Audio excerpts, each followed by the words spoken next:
Welcome to 5 Stripe Weekly. Atlanta United has dropped back-to-back games in what were both bad results. With the need to rebound and get back into first place, what can the 5 Stripes do to get a result this Wednesday? We discuss all that and more coming up.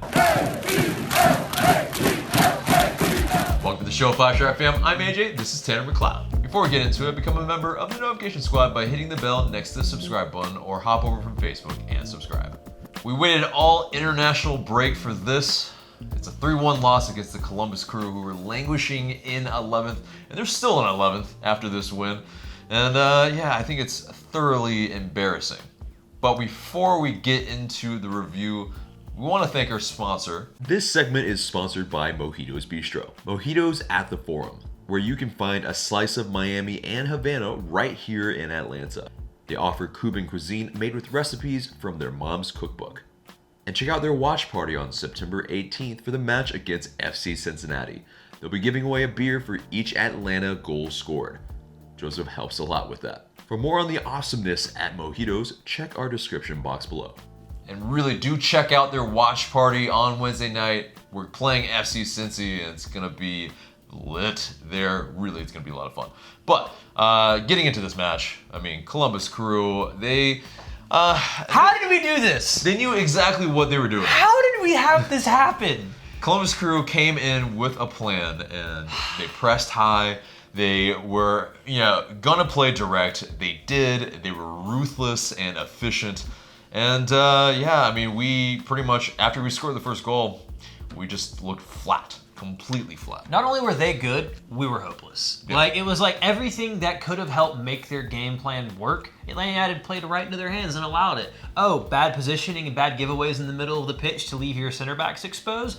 Sending one of your center backs up to where you have two at the back most of the time and loads of space to run into. Let's keep doing that. Also, no attacking identity whatsoever outside of Justin Meram pumping in crosses to Joseph, hoping he would get to them when he was marked by 7 people like at the beginning of the season. Let's do that too. This game was terrible. And when you go back and look at it, it's just so much more frustrating to see because it's so out of character with the way Atlanta United has been playing. Mm-hmm. But I guess for a lot of us, it's a wake-up call, and hopefully it serves out as the team because this is what happens when you run the system and the team is not on point. When you lose your individual battles and you don't have the ball moving the right way and the team has an off day, this is what can happen. Mm-hmm. And you got to get that right because you're going to go to the playoffs soon. But this match, just... what the hell? Yeah, we had some notable absences as well. LGP is part of the back line, Barco in the midfield and part of the forward line as well. There was that little bit of the forwards didn't really have anybody really to connect to and close enough to each other to really move up the pitch. We had a lot of errant passes where they were searching. They were really trying to find that final ball, and it just wasn't there. Joseph was starved for any sort of service. And that's where we kind of revert to I think it's like mid-season 2017 where we're just pumping crosses and we're bereft of ideas. And that's where it's, I think it lies in this, but there's also where Julian Gressel mentioned post-match that, in terms of training, they looked pretty awful. They said that, even Frank de Boer mentioned it, that they just looked flat. They looked like, this might happen this weekend, and they capitulated like they thought they would, in this match. And so, yes, there is that little bit of rust, but you gotta think, what was happening this past week or the past 2 weeks that didn't get them ready for, this type of match. It's kind of baffling. Was there too much golfing, too much of a break? Well, I think you mentioned one of the major points in that was the fact that this team was missing LGP and Ezequiel Barco. And for as much as both of them can be maligned for whatever the issues are with them, LGP provides you with a leadership and a vocal leader in the back. Miles Robinson's getting there, and he's been much improved this season, but at the same time, you see the effect that LGP has because he is going to be fiery. He is going to be yelling and make sure everyone is switched on. And as far as Ezequiel Barco is concerned, this team has played its best football all season when Ezequiel Barco, Pity Martinez, and Joseph Martinez are on the field at the same time.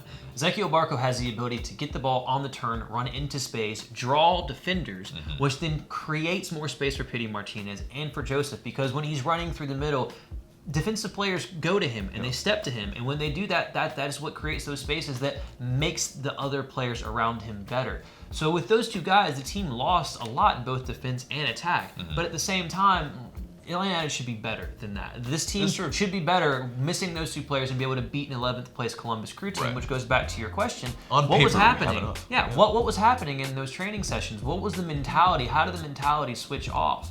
And I think that's a major question for the players, especially because they're the ones that have held themselves accountable. They're the ones that have been asking for the system change. They've gotten that. Frank DeBoer has been doing what he needs to do in order to get the best out of these players. So as far as I'm concerned, I think a lot of this has to go to the mentality of what was happening in the locker room with those players to step on the pitch with maybe a unnecessary confidence to think that they can just walk out and be better than Columbus. Yeah. Because as far as I'm concerned, DeBoer didn't do much wrong as far as his team selection or his tactics or his subs. Yeah, he had to do what he had to do in terms of the selection for the 11 in this match.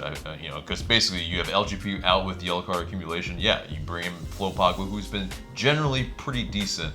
But I think Columbus definitely targeted him. They knew his shortcomings. Pace. Yeah, pace is not one of his major things, and I think he switches off on occasion when he's just making an easy pass, and there were a lot of errant passes from him in this match. Take the second goal, for instance. The second goal, and I talked about it in the fan cam, was he took 1 step forward when Atlanta had lost the ball to think maybe I should go up and press to help get this ball in. The problem is he took 1 step, and that 1 step forward was more than enough time for the Columbus man to run in behind and have him dead to rights and out of the play entirely. And it's 1 step, and that's how fine the margins are sometimes, to where, he takes 1 step, Guzan saves it into the middle, and Zardes scores on the first goal.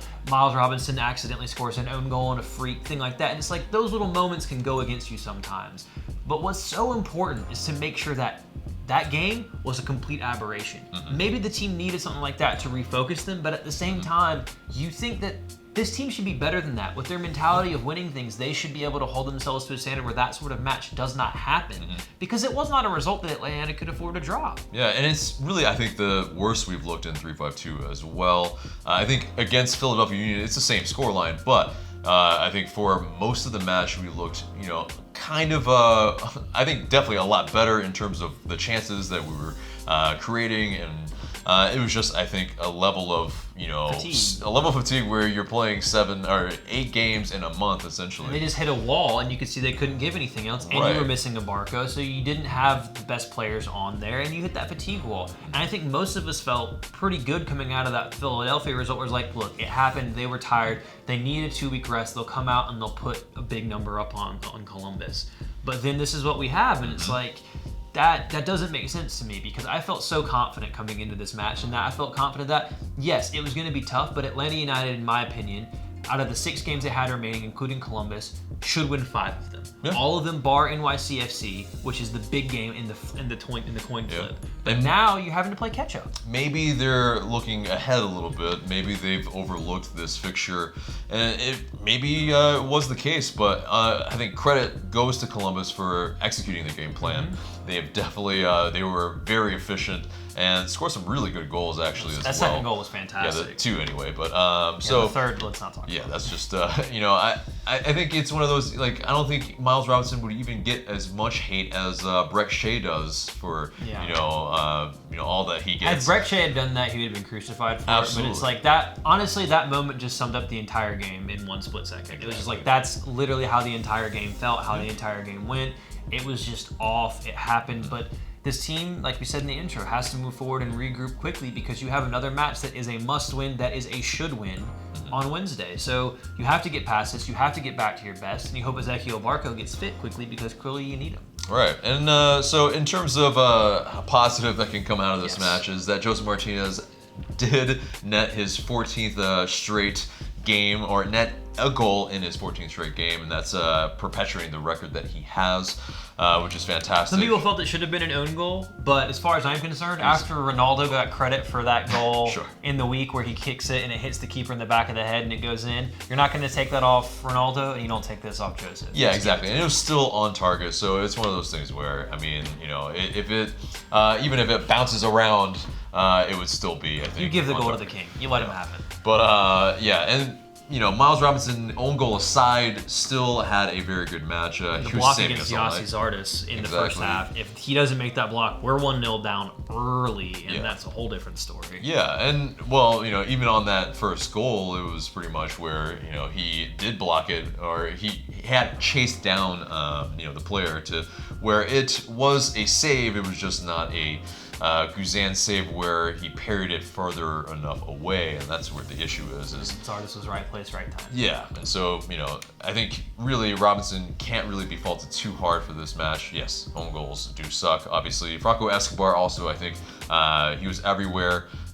He was pretty tidy. He was intercepting a lot of balls, and he maybe could have been a bit more positionally disciplined at times. He left Robinson a bit exposed on a few separate occasions, but that's usually what works for you if your team's playing well. Right, that's usually Escobar anyway. Yeah, if the team's playing well and has that zest of the passing and the combinations are working, then it works. But when he's out of position, which is something I harped on a lot last season, and you're not playing well, when that position then gets exposed and you get cooked, that's when it doesn't work out. But I mean, again, it was just a whole team thing. He's usually, in terms of when he's playing the center back position, he's definitely a little bit more reserved. He's not as swashbuckling, but yes, he does on occasion does make a forward run, and I think it's what you get with Franco Escobar and an LGP for sure. But it's something you get with really high-level possession systems. I mean, when Pep Guardiola plays with the 3 at the back with Manchester City, you'll get that. If he plays a Kyle Walker at a right center back, you expect them to be running into those spaces, and it creates those overloads and those mismatches that weaker teams struggle to deal with, which is, again, that's what you get with his game and with LGP's game. But when it's working, you're incredible. When it doesn't work, you have a game like, City lost to Norwich this past weekend, so it can happen. Yeah, this absolutely is not unprecedented on any level. It's just that, and also it's like Columbus Crew, for them, they were pretty much like set out practicing, knowing what we were going to do the entire time. Maybe it is such where LA United, they got complacent, they, because of how much rotation does happen with the crew as well, maybe they didn't know what to expect coming in as well. Not that that's an excuse, but that is maybe some part, coming into it where they didn't come ready enough for all the scenarios that are possible, maybe. So either way, we need to be. But the positive, though, is that you can look at this and use the film and say, this is what happens if we play wrong and don't get in the right positions when we lose the ball, and if we're too aggressive when we're in possession. And you can use it because at the end of the day, you'd rather have it happen now against Columbus than in the playoffs. Sure. So if you want to use it as a learning tool and be like, this is why we have to stay disciplined in certain areas, otherwise this happens. And I think as a last point for me on this is something that I heard Jason Longshore mention on the post-game report, was that if Ezequiel Barco's not playing, Jeff Larentowicz needs to be playing because he provides you a balance in midfield. And I think Remedi and Nagbe and Heinemann do a lot of the same things.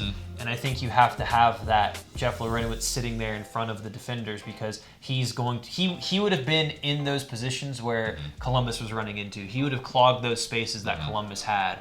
And even though it's a less aggressive move and you might not be as good going forward, he gives you a balance of the team that you're allowed to have and you need to have. And I think that's something that's important going forward. Yeah, that's a great point. I think, he provides the tactical nous to know what to do, when to sit, when to go forward. And Nagbe, Remedi, Heinemann, they all kind of, yes, like you're saying, they, are the kind of more box to box in that sense. And, you have to have that guy that does sit on occasion, and more so that you don't have that easy ball over the top that can just undo you. Or a guy running through loads of space in the middle of the park. That's what Jeff Larentowicz does best, is he sees those situations, anticipates them, and then fouls someone or just gets the ball. So it's like that's what you need to have, and I think that's something that you need to look into doing and having him start. And it's not like a slight on the other players, but again, you have to have balance in the team. And I think that maybe was something that Atlanta got caught with. So we'll see. Could be. But anyway, so that wraps up a bow on this match. And it takes us into the news. And LA United, we have clinched a spot in the playoffs. So that is the one of the few caveats to come from this match. But because Orlando City lost, because of course they did. Orlando City and Montreal Impact also lost against FC Cincinnati, of all people. So they kind of did us a little bit of a favor there, and then hopefully we can come into the week and smack them up a little bit. But also into the standings then, where are we at? Well, it's not looking great for Atlanta United fans as far as finishing first in the East goes. Atlanta United is currently 9 points back of NYCFC. They sit on 57 points with 30 matches played. It's weird now because NYCFC had games in hand all season, and now Atlanta United now has a game in hand on them. So remember, game in hand, if you win that and you play NYCFC, you can bring that gap down to 3, but again, that's relying on them dropping points now. Atlanta is also a few points back, full 4 points back of Philadelphia. Again, game in hand, but the problem is who's coming up behind, because Toronto's been playing really good. They're only a few points behind you, although Atlanta have 2 games in hand on Toronto. All Atlanta would have to do to clinch a top 3 spot is get 2 victories from their last 5. Looking at some of the fixtures, that should absolutely be doable, especially with 2 more matches at home. But again, if the Five Stripes don't get things together, they might be looking at a road playoff game all the way through, and we know that would not be a good scenario. The other issue is that right now, they would be looking at facing off against the New York Red Bulls most likely, and that's not something that we want to see in any scenario. It's never fun. You know, they always play us tough. And well, they were hopeless this weekend. Oh, yeah. But it's one of those, they're up for playing us, and they probably want to exact some revenge for last year as well. So that's not a scenario that we really want to see. But in terms of, you know, NYCFC, they can finish with a maximum of 66 points, actually. And we can only finish with the maximum of 63. So, yeah, we have to hope that they can drop some points. And they do kind of have a tougher run-in. So there is that at the very least. But yeah, and in terms of if we can actually kind of as our backdrop kind of completely disappears, yeah, NYCFC and Philadelphia, they will play each other on decision day. And so that could work in our favor. Yeah, if we can find some way where, you know, if they draw and we are in first, that's where we want to you know, somehow magically be. But it really matters where we have to take care of business, and the best case scenario is, yeah, we have to win all our games. Yeah, the rest we of have to win 5 in a row, and it's not an easy situation. But this is what happens when you drop points to bad teams. Looking at that draw at Cincinnati earlier in the season, looking at 2 losses to Columbus, and looking at a loss to Chicago. I mean, right there, you're looking at 11 points to some of the worst teams in the league at the times of which you played them. If you take those 11 points and put them onto Atlanta United's total right now, you're fighting for a supporter shield. So it's a very current Man United, current Arsenal thing to do, I think we could say. We were talking beforehand, how you struggle against the teams. It's just like, why are you not beating these teams? But yeah, previous years were flat track bullies, and this year we shit the bed against lower division teams. And so it's one of those things where, you know, I think 2018 we kind of found a little bit of a balance, somewhat. So, you know, maybe we can find the balance in the rest of the matches going forward. But that does it for the news, and let's get into buy or sell. And simply we put up a topic and we say if we buy or sell it. First topic is Atlanta United will nick first in the East. Buy or sell? Sell. I felt really confident about that if you would have asked me before the Columbus game. Following the Columbus game, looking at that 9-point gap, you have to hope NYCFC drops multiple points, multiple matches, and Atlanta has to win out. And right now, I don't know if I see them winning out, because you have a difficult game at home against San Jose. They've been playing really, really well. Away to Montreal, you should beat them. Away to Cincinnati, you should beat them. But at the same time, you have that game in Yankee Stadium on the school field, and you have to win that game. And they've been playing really well at home, and that's something that's kind of scary to see, because you know you have to win that game. So right now, even though I'd like to see them do it, I don't think they will. I think second's very possible, and I think I'd rather have second for sure. But first place, I'm going to sell it, unfortunately. Yeah, I also agree. Yeah, I sell that we're going to nick first place, because, yeah, destiny is not really in our hands per se. We do have to get a lot of help. We can win all of our games, but we still have to rely on a lot of, we have to rely on 2 teams dropping points. And we also have to, you know, maybe hope that Toronto doesn't go on a surge as well and eclipse us if that was ever a case. And so, yeah, it's one of those things where I want to hope for the best, and hopefully we can. But obviously, it's one of those things where just so many factors. But next, buy or sell. Brad Guzan can break the 19-year-old single season record of 16 shutouts. It's pretty close. He's on what, 14? 13? I think he's on 13. 13, so got to get 3 out of 5 matches to tie for. Oh, man. Yeah. We don't jinx ourselves either. I have to sell only because I don't think he keeps a clean sheet against NYCFC. I don't think he keeps a clean sheet against Well, you have to get a clean sheet against all of them to break. No, you have to get. Yeah, NYCFC doesn't keep a clean sheet. I don't think he keeps a clean sheet against San Jose. I think San Jose are good enough. The way they've been playing all season, I think they'll get a goal. I still think Atlanta can win that game. I think he'll tie it, but I don't think he'll break it. Okay, yeah. I think he comes up just short as well. I think going on the form that we have been recently, I mean, it's just we might be shipping a goal or two and maybe winning, but it's still one of those like. I don't know if we're really solid at the back at the moment, and so I'm not so sure about that. But I kind of expected a clean sheet against Columbus, and had that happened, then yeah, you'd be looking at it. So that's possible, but when you ship 3 to Columbus, you're kind of like, maybe not. But so that does it for buy or sell and gets us to the mailbag. You guys send in these questions through IG story, and in some cases on Facebook as well. Please continue to do so, and we'll maybe answer your question in the future. First question comes from Justin S. Cologne, rather. Do you guys think that this recent loss, similar to last year's, will be the catalyst AU need to shape up? I think it certainly could be, because I think a lot of fans are really frustrated, and I think what's interesting is that I think a lot of fans are not necessarily frustrated with the manager this time, because I think, again, I said it earlier, I think a lot of this kind of goes on the players for not having the right mental level. And yeah, that comes to the manager as well, to have them there. To get them up for it, yeah. But at the same time, with the way the team has been playing, the freedom they've now been given, the autonomy that they wanted on the pitch, they asked for it and they got it. So there's a necessary, they have to be able to back that up. So I think, yes, it can be. It absolutely should be, because that loss was inexcusable. And it sounded like there was accountability both from Frank de Boer and from Julian Gressel and from some of the players afterwards. And we know that losing pisses Joseph Martinez off anyway. So I think that there's definitely going to be a fire in this team to make sure they rectify it. It should be. Will it be? We'll have to wait and see. Yeah, and I think it's also a momentum thing where, that it was a pretty tough loss in Philadelphia. Where they felt like they were maybe had a grasp on the game and they just kind of fell out of their hands. Columbus Crew also as well, a comeback that kind of really leaves a bad taste in your mouth. And so if you can get that result on Wednesday against FC Cincinnati, then maybe you can get the ball rolling in the right direction again. And so this season we haven't kind of done that thing where we don't lose 2 in a row. It's that was kind of a anomaly type of stat anyway, I think. But still, maybe we can at least start that stat where we don't lose 2 in a row, because this is a very, very crucial point in our season right now. Next question comes from Sheaves77. Are teams figuring out how to beat us, or are we just not playing well right now?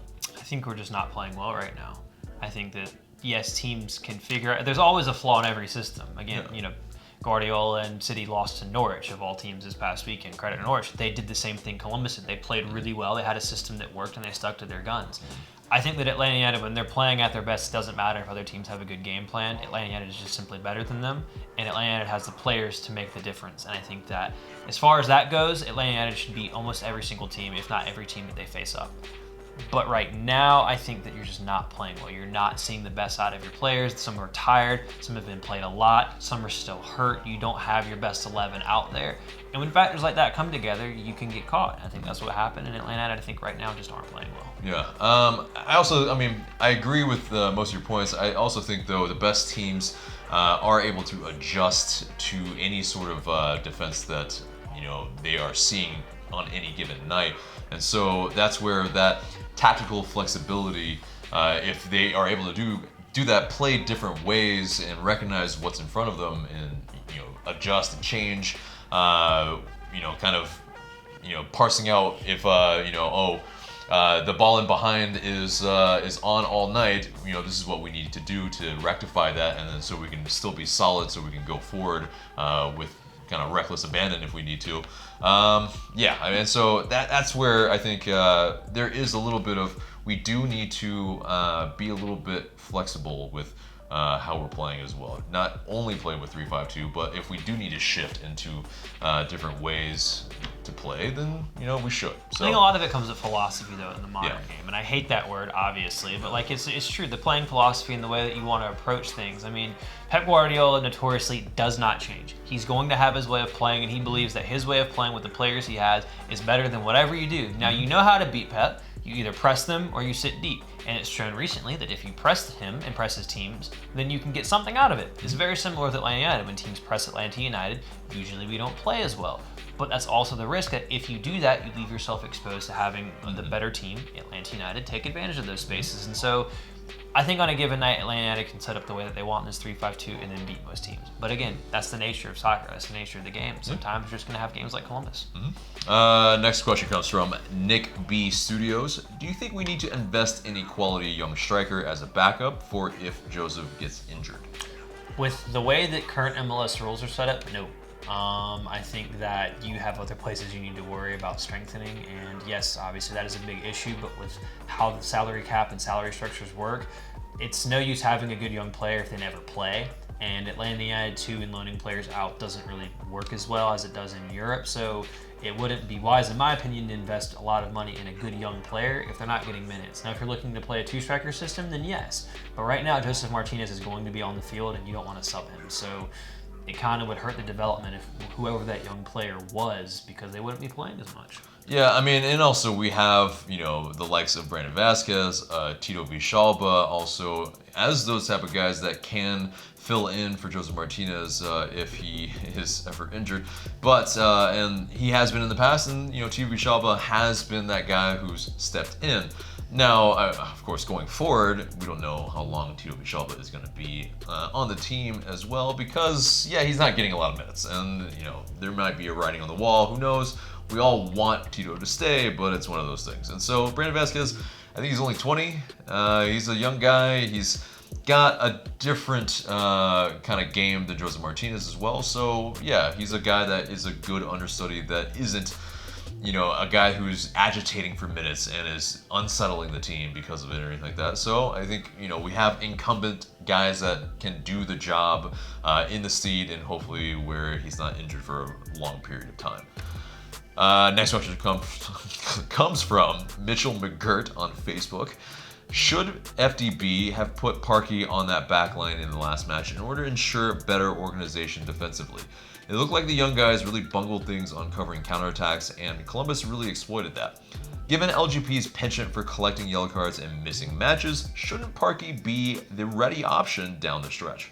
No, because the way that Atlanta United plays right now would be horrible for Michael Parkhurst. If he had been playing in that back line, Columbus may have scored more. And that's no disrespect to them, but as slow as, almost called him Paul, but as slow as Florentine Pogba is, he's still much quicker than Michael Parkhurst. Michael Parkhurst being isolated and having to defend in space is not what he's good at. That is really unfair to the captain, and I think a lot of people, if you saw him play in this system and saw the positions he was being put in, and what would happen, people would be very critical of him, and that's not fair of him because he's a great player for the team and for the club, but in the system Atlanta United are playing right now, Michael Parkhurst is not the answer. Yeah, and it's also where I think he played his best in a four-man back line and then where Jeff Lerner was sat in the middle, so they kind of created that, kind of a three-man, at least in possession and that type of thing. And so there is that where in a three-man backline in a 3-5-2, the right center back and the left center back, they do have to go to the wings a lot more to defend, and that's just where Parkey does lack in that pace to be able to really be as effective as possible. And plus, yes, Parkey is getting up there in age. He's lost maybe a step or two since last year, it seems, and it's also, I think, a matter of fitness now too. Like, he's not played so many matches now in a row.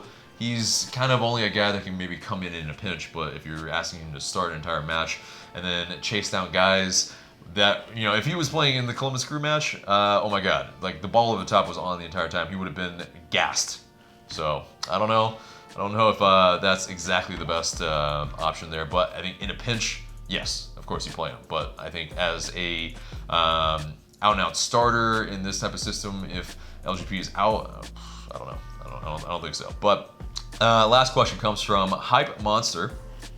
How does guest, in this sense Tanner, feel about the new FIFA ratings? They're crap for one reason and one reason only. How the hell does Joseph Martinez have under 80 shooting? He scored 35 goals in all of last season. And Carlos Vela, who's doing great this season, but did not score nearly as many goals as Joseph did last season or continuing to score this season, has a better finishing than him. He has like 82, 83, 84 finishing or shooting, and Joseph has like 78, 79. It's kind of the same thing where like Jadon Sancho has like 78 passing, despite the fact that he had the most assists in the Bundesliga last season or something, and he's like, yo guys, what's going on? It's clearly whoever's doing the ratings for EA is not paying attention, because Joseph Martinez should, bar Zlatan, have the best shooting rating in all of MLS. But Zlatan is Zlatan, and he's coming down from being a 90, so it's like, you know, he's going to have better ratings because it's Zlatan, and well. Yeah, I think he was an 88, I think, last season. He's an 85 this season, but his shooting is still really high, and he scored a hat trick again.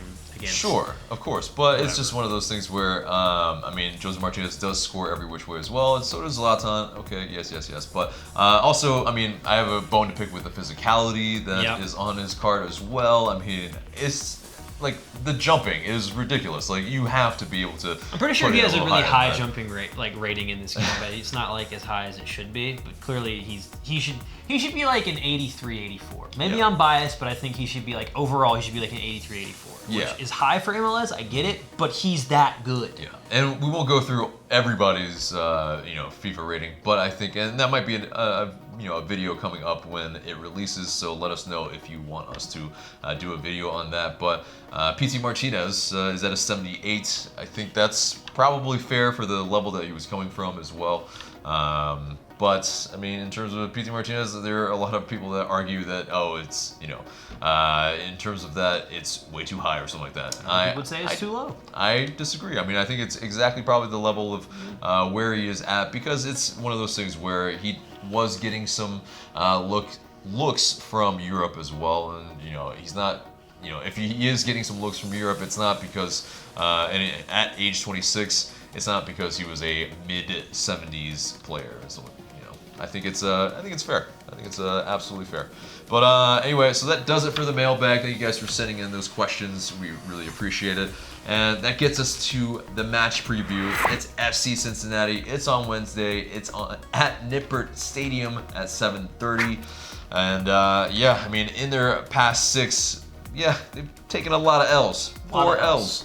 They got 1 win from their last 6. Yeah, and so it's one of those things where it's they're a team that are languishing in 12th. They're a team that's on pace to break Orlando City's record for the worst defense in MLS history. Yeah. So yeah.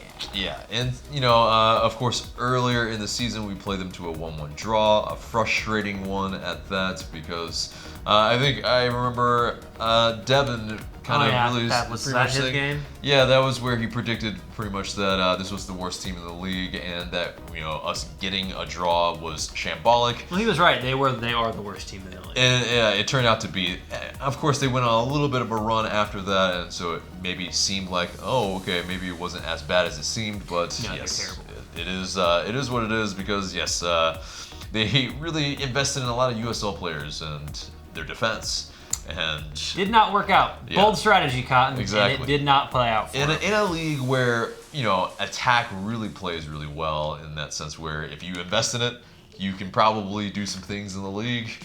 They put DP money into Fernando Adi, and he's got 1 goal, I think. Yeah, it's just not perplexing stuff. Darren Maddox, those type of guys. It's just like, not guys that you would traditionally try to build your attack on. Picking up the scraps essentially from other teams, but it is what it is. And so in terms of this team and how they play, they are quite strong at aerial duels. Big surprise, you have a Kendall Waston on your team. I mean, he alone probably takes up a lot of that, where he's gonna win a lot of headers. But in terms of weaknesses, there's a lot. There's a lot. There's avoiding offside, keeping possession of the ball, avoiding individual errors, defending set pieces, defending against long shots, defending against through ball attacks, defending against skillful players, finishing scoring chances, defending counterattacks. This is ripe for the taking. Basically everything Atlanta United is good at. Yeah, and so their style, they like to play long balls. Big surprise, you have a Waston on the team. They attempt through balls often. They play with width. They attack down the left, and they're not too aggressive, and they rotate their first 11 a lot. Mostly because everyone on their team is just not very good. Yeah, and it's also, they have some guys that are injured, aka like a Greg Garza, who's only played 10 matches this season. That's why we didn't pay him all that money. Yeah, and so it's one of those things where, you know, they set up for us to really come in and really kind of boss them around if we can do it. But and you know, in terms of their players to watch, they have attacking midfielder Emmanuel Ledesma, who's on 6 goals and 3 assists. Midfielder Alan Cruz has 6 goals, no assists. And forward Darren Maddox, as mentioned earlier, has 3 goals and 3 assists. So it's not a really potent attacking line, and this is where it could be another trap game where it's just, This game would be inexcusable in every which way to not pick up all 3 points and to not put a lopsided number on the scoreboard. As far as I'm concerned, if the players were frustrated and annoyed with themselves after the result this past weekend, they need to take it out on Cincinnati, because Cincinnati is not good. They're just not. I mean, again, historically, they are going to be the worst defense in MLS history, and depending on what Atlanta United does, that could happen as soon as this match on Wednesday. So they're bad at everything Atlanta United's good at. Obviously, you prefer to have Ezequiel Barco fit for this match, but I don't think he will be. He seems a little bit questionable. So if anything, he may make the bench in the 18, but that's probably not likely. So you're going to have players to step up. I think Jeff Larenos is going to come into this game, even though, again, you want to be aggressive. I think that you have to have a bit of stability there so you can have runners in front of him, but he will basically be the guy that stops any counterattacking opportunities that Cincinnati have. But Joseph Martinez should find this an easy game to feast on. If you get your movements right and you get the passing crisp again, this should be a game that Atlanta United, again, takes all 3 points and does it walking away. Yeah. So in terms of our injuries, it was Barco and of course Breck Shea. In terms of injuries for them, they have quite a few guys out, and so midfielder Jimmy McLaughlin had right ACL surgery. Fernando Adi is also out with a calf injury. Goalkeeper Spencer Rishi has a back injury. He's questionable. Also questionable is Victor Ijoa with a groin injury. Those are always the worst. And then defender Mikel van der Werf with a hamstring injury as well. Those are the those kind of Scandinavian Dutch names that are something in there. Difficult to say Either at way, times. difficult to say. I think there's some interesting stats that kind of go into why I think that Atlanta should absolutely house this team. They've lost their last 6 home games in a row. They've conceded at least 2 goals in their last 9 home games, and there have been over at least 2.5 goals scored in 6 of their last 7 home games. They ship goals at home. Atlanta United, this match is just perfectly set up for them, and I think that it's important in this game to see kind of what Atlanta United did in August. Come out and press the hell out of this team. Come out and force them into mistakes, because they will make mistakes. Get all up in them, be tight at the back, have a Jeff Larenos sitting there to snuff out any long balls forward, because that's what they do, and just get up in them and get goals and get them soon, because this team, if you kick in the door, the house will fall down. And I think this is a game, again, Atlanta needs to put a foot down, needs to put a marker down and say, okay, we're going to go and win these next 5 games, and if the game this past weekend was the game to wake you up, this game needs to be the game where you take out your frustrations. Yeah. But the worry is, do they sit completely and they just stifle us, and where we just have to break down a really, really, low block. And so, I mean, it's one of those things where they maybe see, the kind of level that they don't want to be embarrassed. It's one of those things where, like, how are they going to come into this game? They're at home. Do they attack a little bit? I mean, they don't want to be embarrassed at home also as well. Again, the emphasis, even if they do sit low and sit deep, yes, Atlanta United drew against them early in the season and they struggled to break them down. But again, this team is so poor defensively. The organization is not there. They are not a team that is good enough to sit and absorb pressure against a team with the quality that Atlanta United has in attack. There is absolutely no excuse whatsoever to not score goals against this team, to score at least 2 goals against this team, because they shouldn't be scoring that many against Atlanta United as far as I'm concerned. And if you score those goals and force them to come out, they're not good enough to be able to play open against you either. That result, as far as I'm concerned, earlier in the season was a fluke. Yes, Cincinnati earned it, but Atlanta United had loads of possession and did nothing with it. That is not possible in this game, and anything less than a victory is absolutely inexcusable as far as I'm concerned. Respect to Cincinnati, but at the same time, you have to be realistic here. where Cincinnati are and where Atlanta United are two complete opposite ends of the spectrum. We should be able to break them down, yes. So, So who will aid in hopefully breaking them down? Well, let's get into that predicted 11. And through the lines, of course, Guzan is going to start. I think it's, our starting back line is kind of given when everybody's healthy or is not suspended. Escobar, you have Robinson and LGP from right to left. Now getting the wingbacks, would you rotate anybody or? You have to win this game. I didn't think Miriam came off early. He didn't play well. You don't really have anyone to play for Gressel unless you shift Escobar out to wingback. So I think Gressel is the guy that you start there. Although ideally, this is a game that if you play well, he's a player you can take off later in the game. I think that has to be something that you can do. So I do have Gressel and Miriam both playing, although Pereira did play well when he came on, so it wouldn't shock me if he did start in Miriam's place, just because, again, you do have a game at the weekend. But I think really the question is, who are the two guys that you start in the middle? And for me, I have Nagbe and Lorenowitz. Because I think you have to have Lorenowitz sitting there, and you have to have that person that can dictate your tempo, can be smart, and to clean up any areas that you would have problems in. And again, I don't think Cincinnati are anything special in attack, so maybe he goes aggressive. But I think after this game, you have to have that balance in the team with Jeff Lorenowitz. Yeah, I can see that because it's a kind of game that you can rotate a guy. It's midweek. Yeah, I get that. I think for me, you kind of have to go for the throat, and you go with the most attacking midfield here because they're really not going to have a ton of ideas to break us down. The ball at the top, I think Miles Robinson has shown that he can handle it, and their attackers are far less worrisome than a Columbus Crew. So it's one of those where, I think Remedi and Nagbe but they're in central midfield. And for me, we're playing with the number 10, and that's P.T. Martinez. For me, I have Emerson Hyman playing again because I think knowing that you're playing P.T. Martinez at that 10, I can assume that means that you would like to see Tito Villalba starting up top. That's correct. But for me, I don't see how this is a game that fits Tito Villalba. Because if a team is sitting as deep as Cincinnati is expected to be sitting, Tito's best when he's running at players, running into space, and using his speed. And if they're sitting deep and he doesn't have space or speed to run into, he does have the best long shot on the team, in my opinion. But I don't know how many opportunities he would get for that. And I think there's better players suited to breaking down a team with passing. And I think for me, that's Emerson Hyman again, which then has Pitty and Joseph up top for me. Yeah. No, and I get, the combination play is going to really probably unlock this defense as well.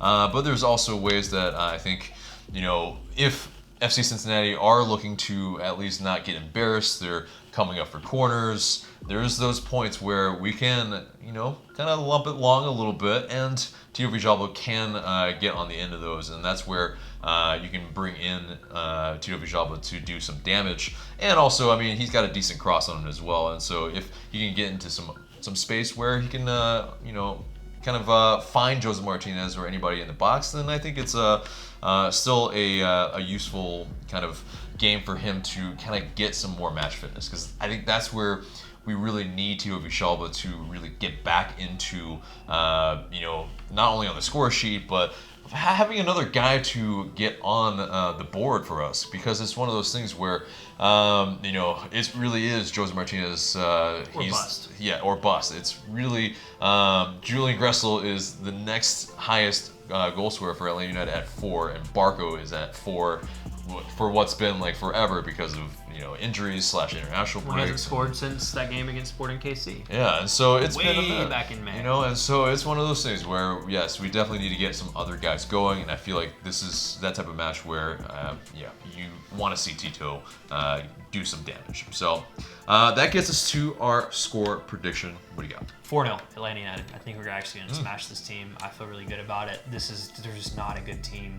And Atlanta United needs to go out and get some revenge for this past weekend. Nothing better than beating on the worst defensive team in MLS history, and I think they're going to go out and do that. Okay. I would love that scoreline. Obviously, that also does the goal difference some good as well. But I think it is a 2-0 win for us. I think they do probably sit back a little bit more than I want them to, and thus there aren't as many chances / clear-cut chances. There's probably a ton of people in the box probably in this match, and it's just going to be kind of a slog for a minute until we can break through. They might try to get an equalizer.